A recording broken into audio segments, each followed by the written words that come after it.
కార్తీక శుద్ధ ద్వాదశి శివునికి ఇష్టమైన సోమవారం ఉత్తరాభాద్ర నక్షత్రంతోనైనా శనివారం రేవతి నక్షత్రంతోనైనా కలిసి రావడం మంచిదని అంటారు. చిలుకు ద్వాదశి రోజు తులసి కోట వద్ద కర్రపాతి ఆకాశదీపం వెలిగించాలని శాస్త్రం చెబుతోంది.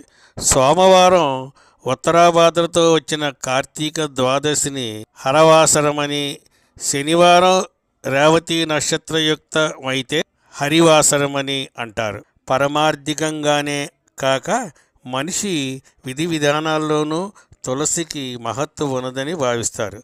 ఆరోగ్య దృష్ట్యా తులసి అత్యంత హితమైనది. తులసి దళాలను నీటిలో ఉంచి తీర్థంగానైనా నేరుగానైనా వినియోగిస్తే శరీరంలోని జలుబు కారక రుగ్మతలు తొలగి చర్మ సౌందర్యం ఇనుమడింపజేస్తుంది.